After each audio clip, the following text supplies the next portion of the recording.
हमें ऐसा देखने को मिलता है, कुछ विद्यार्थी ऐसे होते हैं जिनकी स्मरण शक्ति बहुत तीव्र होती है, किसी बात को, किसी लेसन को, किसी कविता को वो बहुत जल्दी याद कर लेते हैं। लेकिन जरूरी नहीं है कि उनका चिंतन स्तर या उनका बुद्धि का स्तर उसके सापेक्ष ही उतना तीव्र हो। कभी कभी ऐसे बच्चे भी होते हैं जिनका स्मृति स्तर अच्छा नहीं होता है, लेकिन निर्णय लेने की क्षमता या समस्याओं के समाधान की क्षमता, बहुत सी बातें हैं जो उनमें इन स्तर के बच्चों से ज़्यादा अच्छी होती हैं। स्मृति स्तर शिक्षण कहीं ना कहीं विशेष चिंतन और मनन में योग नहीं देता है, पर जो शिक्षण के अन्य स्तर हैं, बोधात्मक स्तर और चिंतन स्तर, उनमें भी कहीं ना कहीं सम्मिलित रहता ही है। ठीक है, तो इस प्रकार स्मृति स्तर शिक्षण को देखें तो ये शिक्षण प्रारंभिक कक्षाओं में छोटे बच्चों को हम रटा देते हैं, ट्विंकल ट्विंकल लिटिल स्टार, उनका अर्थ नहीं जानती हैं पर भी उसको वो रट लेती हैं, कंठस्थ कर लेती हैं।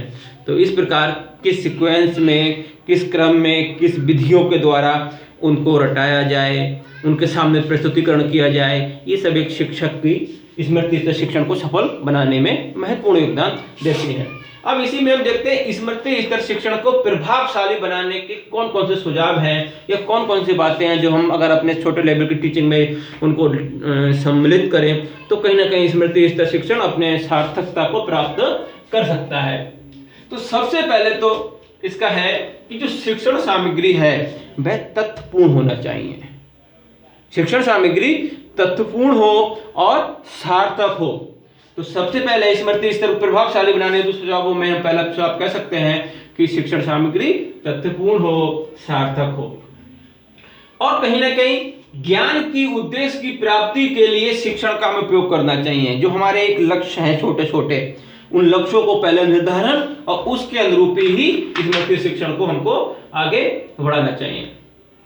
अब स्मृति स्तर रिकॉल यानी अगर आप इसको देखते हैं तो इसके लिए अभ्यास और पुनरावृत्ति, स्मृति स्तर शिक्षण को सफलता के लिए अभ्यास और पुनरावृत्ति बहुत आवश्यक है। इसलिए हम इनका अभ्यास और पुनरावृत्ति पर बहुत जोर देते हैं, जिससे से वो विषय वस्तु बच्चों को दोबारा प्रत्यय स्मरण हो सके, रिकॉल हो सके। तीसरा अगर हम आज में इसमें देखते हैं तो तीसरा ये हो सकता है कि शिक्षण के सभी बिंदुओं को हमको बच्चों को स्मृति स्तर पर उनका विकास करने के लिए जोर देना चाहिए। ऐसे नहीं किसी एक विषय वस्तु को ले लिया, ठीक है। और इसमें एक बात और ध्यान रखनी पड़ती है कि जो है वो क्रमबद्ध तरीका होना चाहिए, ठीक है। जैसे हमको बच्चों को पहले है तो पहले 2 का पहाड़ा रटाएं, उसके बाद में 3 का, ठीक है। तो कहीं ना कहीं में इसमें क्रमबद्ध तरीका, यानी जो हम इसको स्मृति स्तर शिक्षण में जो विशेष सामग्री प्रस्तुति कर रहे हैं उसमें सीक्वेंस एक बहुत महत्वपूर्ण योगदान देता है। पुनरावृत्ति जो हम कराते हैं तो उनमें कहीं ना कहीं एक लय होनी चाहिए, ठीक है।